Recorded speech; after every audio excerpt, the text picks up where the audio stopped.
Yes, guys, I'm Si. Welcome back to the channel. Welcome back to Cardiff City World. And got a couple of videos today and tomorrow just to round off our Wales coverage. But obviously, the Cardiff City coverage back tonight as well.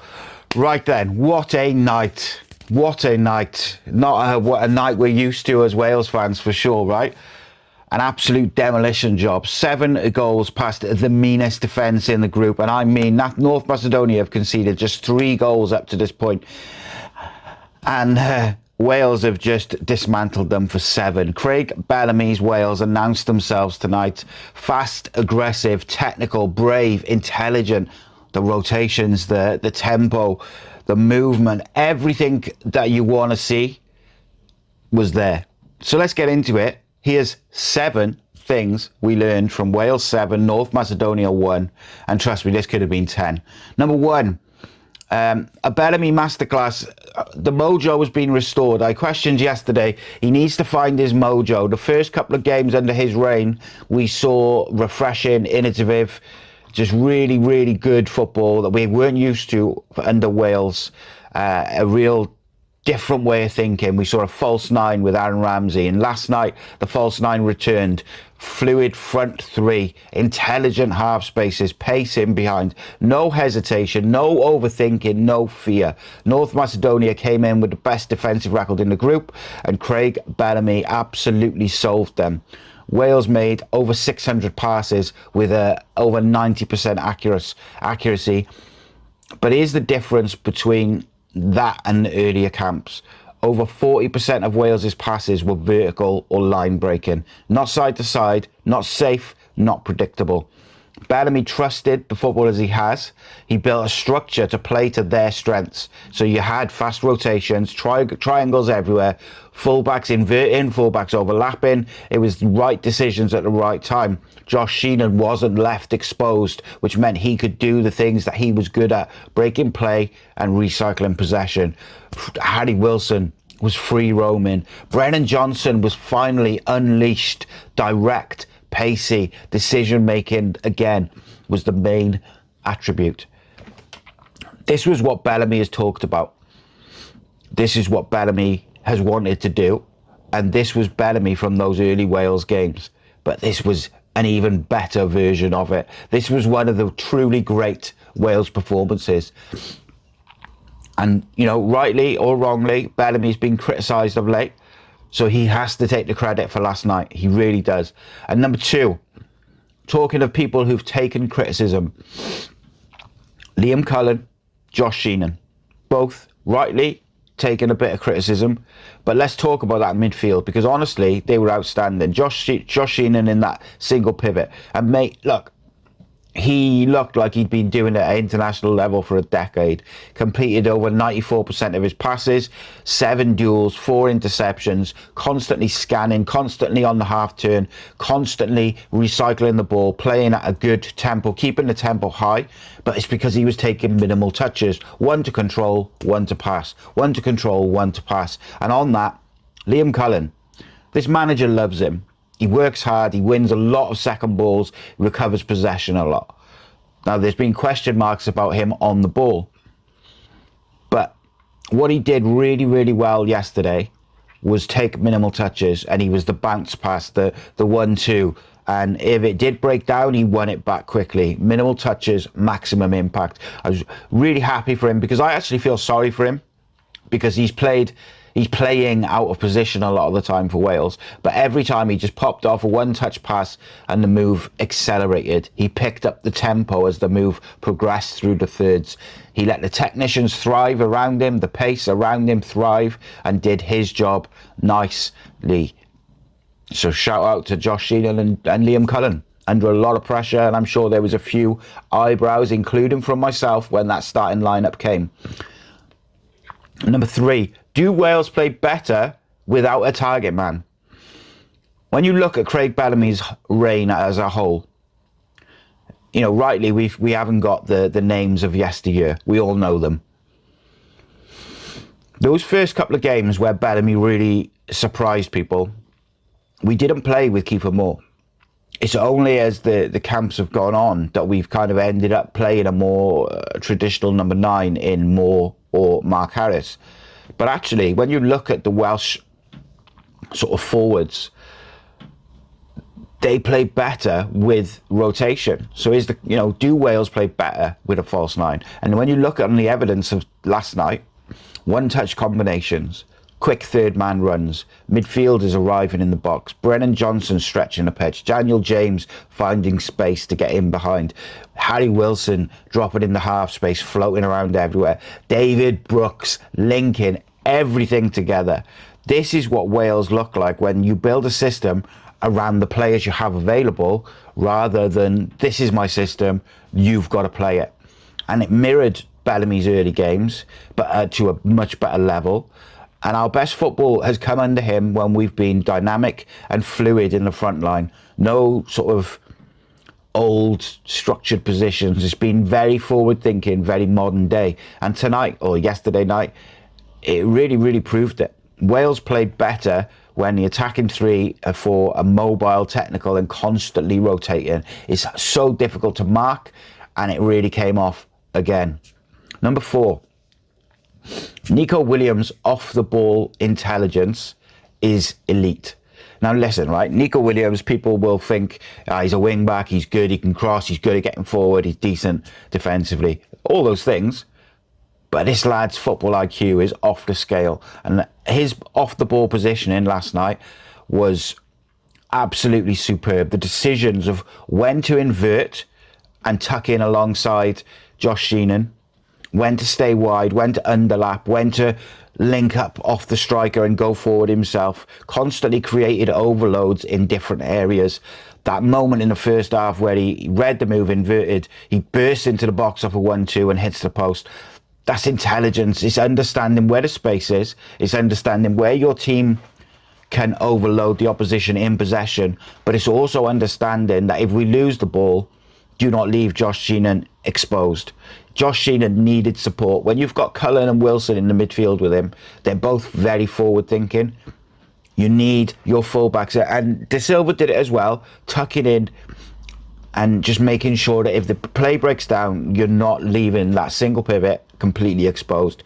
Every Wales attacking pattern was built through Nico Williams' positioning. He was the unsung hero of last night because of his football IQ. Number 5, not an unsung hero, but definitely a hero. Harry Wilson, captain, leader, hat-trick hero. What a performance, what a response, what a leader. 3 goals, assists, man of the match, the captain's armband, every single touch oozed class. 6 key passes, 5 shots. His movement between the lines was simply unplayable. His first touch is outrageous, it's disgusting. It is so good. This guy is so talented, and sometimes I think he doesn't get the credit he deserves at club level. Outrageous. People forget Bellamy trusts Wilson, and Wilson's turned up for him time and time again, so you can understand why. He delivered again. Top mentality, top performance, an absolute top player. Number 6, on top players, Brennan Johnson. He arrived for Wales. We all know what a player he is. We all know how talented Brennan Johnson is, but we just haven't seen it in a Wales shirt. And I said in the preview and the match day video, I felt like this was his night. I felt like he had the opportunity to quiet some of the noise. Just do what he does. Be direct, be fast, be aggressive, be confident. And he looked every bit the Premier League superstar that we see at club level. His goal was quality, great movement, time to perfection, great, unbelievable finish. But it was also the work rate. He pressed like a monster. He had 4 dribbles, created 3 chances, consistently stretched Macedonia's backline. He looked free, finally. Finally looked like he was unleashed. Looked a bit better on the left, I would give him that. But Brennan Johnson arrived for Wales tonight. I thought he was absolutely excellent. Even within the first couple of minutes, he got the ball, received a poor pass actually, but won the sort of the breakdown and the 50-50, and he just drove at the defence, and it just felt like he was doing what he's good at and what we've wanted him to do for so long. his decision making was also excellent. When to just keep hold of the ball, when to be direct, when to link up. Just superb. Excellent from Brennan Johnson. Number 7, that 4th goal, man. If Spain, Argentina score that, it goes viral. It's this football is beautiful, amazing goal. But that goal, man, oh my gosh. There's one of Wales's great goals. One of the best team goals Wales will ever score, full stop. From the keeper. One-touch football, rotations, a little dummy in there, quick combinations, and then the back heel from Harry Wilson to top it off, and then a perfectly timed finish from Daniel James as he swept it in. Superb. Spain scored that. It's on 20 million views on Twitter this morning. If it's Argentina or France or whoever, it's on Sky Sports News all week, and TalkSport are banging on about it. But it's Wales. No one will talk about it. But let me tell you something. It was stunning. Even my cat agrees. It was stunning. Unbelievable. Couple of honourable mentions, and I can't really finish without shouting out these. There's so many good performances, but look, I thought Dylan Lawler was absolutely immense. Took him a little bit of time to settle on that left-hand side, but that in itself was a tactical little tweak that people questioned, swapping him and Roden. But what it did is it allowed Dylan Lawler to push into the midfield on that side, because Nico Williams is more likely to invert and push in there. So having Dylan there was a real tactical masterclass from Bellamy, and he was calm, he was confident, mature. Just nothing phases him. He stepped into midfield like he's been doing it for 20 years. The boy is special. The boy is going straight to the top, and Cardiff do well to hold him much after a couple of seasons. David Brooks, unplayable, absolutely unreal, and really I would have liked to have dedicated one of the things to him. He was just so sharp, so creative, so fluid. Every touch has a reason. Every touch opens space for others. He is a genuine joy to watch, and sometimes it can just be a wall pass, just bouncing it, but it creates that space for other people to run into. He's so intelligent. And then lastly, Isaac Davis, Welsh debut. Congratulations to Isaac. I'm absolutely buzzing for him. What a moment. And, to do it at his home team ground as well is obviously that special. And to top it off, he gets a little assist as well. But he deserves that cap. And I think if we are going to play with a 9, if he continues to stay fit, I'd probably prefer to see him in that position. He does all the pressing, all the good stuff that we see from Mark Harris, but he's got that bit more of a goal threat. But there you go. 7 goals, 7 things, and maybe Bellamy's defining night as a Wales manager so far. If that's the future, if that's the way he wants to play, and he can get Wales playing like that consistently, well then strap in, because Wales are going to be in for a exciting couple of years. But let me know your man of the match. Let me know your favourite goal. Let me know whether you think we're better with a false 9. Is that the blueprint that Bellamy should look at, or should he adapt to the opposition depending on who's available? Because with the greatest of respect, if Kiefer Moore or Mark Harris played last night, we don't play that football, because that's not their game. I'm interested. Let me know in the comments, and I'm flabbergasted by it, honestly. What a performance. It's just simply incredible. I don't think anyone saw that coming. I thought it was going to be a tight game. Did Bellamy play a masterclass in the press conferences leading up to the game, where he kind of intimated he thought North Macedonia were a bit lucky and to be unbeaten and stuff like that, and maybe their manager was a bit more aggressive in the pressing than I think they would have been. I don't know. It's an interesting one, because they were a bit more open even before we scored than I thought they would be. I thought they would sit back in 2 banks of 4 and then play direct off the striker when they got the ball, but they pressed quite early, and that allowed Wales to then pop it about and play the way they did. Congratulations to Craig Bellamy. He's been taking a bit of criticism, and I think look, if I take my Cardiff hat off, I'm happy for all these Wales players, but I am happy for Liam Cullen, because I felt sorry for him, because he plays out of position for Wales, but I thought he was very good last night. Josh Sheenan the same, and what a night, what a performance. We go into the playoff with a home game, and I fancy us against any team at home, but when you look at those teams, if we can kind of avoid Bosnia, don't really want to play Ireland. Kosovo is probably the one you want, but out of all those teams, really, I'd fancy us at home. I really would. But we shall see. Draw on Thursday. I'm sure we'll have a little reaction to that. I'm going to be speaking to TalkSport's Welsh correspondent Lawrence Mora about the game as well. So look out for that video. The boys are back tonight. Get involved. Live show. As always, it's multiple bits of content every single day here on Cardiff City World. EFL, Cardiff City, Welsh content in the international breaks. We got you covered. And if you haven't already, please do like, share, subscribe, all that good stuff. It really, really helps us out, particularly commenting on videos. Go back through all the videos and just comment. It really helps us out.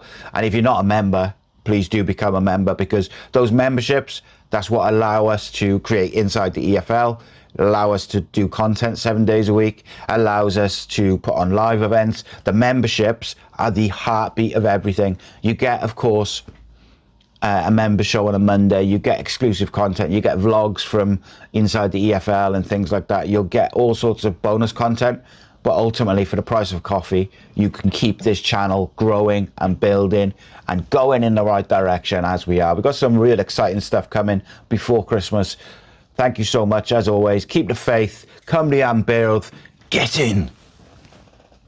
This channel is powered by an incredible membership community on Cardiff City World and patreon.com/AcePodcastNation. Becoming a member unlocks exclusive rewards, from early access to live event tickets, bonus content, and even the occasional inside transfer scoop when we get it. But more importantly, it allows us to bring you top quality Cardiff City content 7 days a week. Across those 7 days, we're talking match previews, exclusive interviews, instant match reactions, the breakdown podcast, tactical deep dives, the Spotlight series, Bluebirds Rewind, Academy Focus, and just so much more. Led by myself, backed by an army of passionate Cardiff City fans, this is content created by fans for fans. Balanced, professional, and 100% all about the club we all love. If you enjoy what we do, then join the community today and support what we are doing as we help to keep Cardiff City World flying high.